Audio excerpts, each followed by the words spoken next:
Good morning.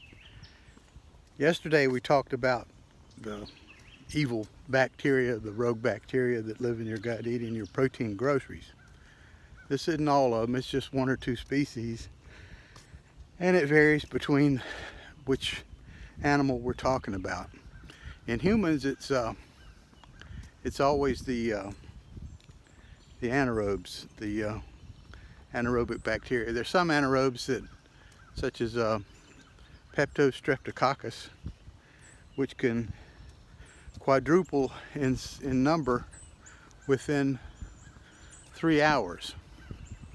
So their explosive growth has got to be stealing your amino acids, because there's no way, even though they're able to make their own amino acids, that they can make it quick enough to do that kind of growth.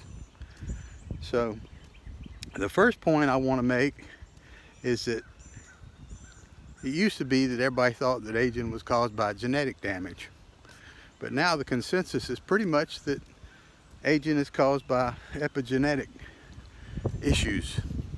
And epigenetic is once the gene is unfolded and becomes a template for RNA, something in that production of protein and peptides, etc.,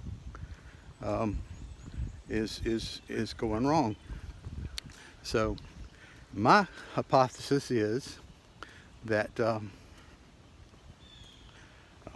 amino acids aren't there for the process, even in time for the process, for sure.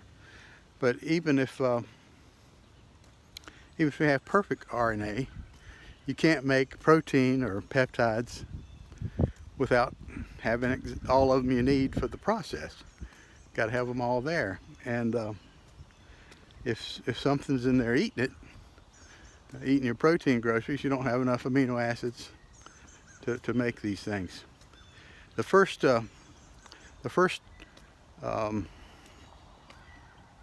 diseases of aging are hypertension and diabetes. Both of these are controlled by feedback loops, and you have to have the peptides that run it to be able to have it to work. Diabetes is controlled by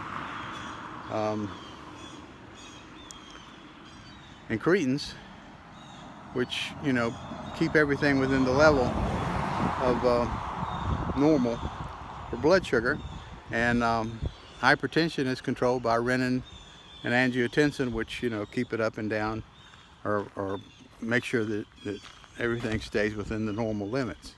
So without these peptides, your body can't control blood sugar, and you can't control blood pressure. Hormones is another decline that occurs with age. And if you look at the charts, I can't show you a chart walking, but it's a real gradual decline. It takes years to decline. It's not like a drop-off that you would see from damage to the infrastructure. It's like it's pretty much sure that it's when you get that kind of a straight decline, it's due to lack of materials. So if you don't have all the materials you need to make a hormone, you don't get a hormone, and gradually the levels decline, and it matches pretty much what goes on in the human body. So that's pretty much all I've got. Traffic is picking up, and I need to get off the road. Thank you for your time.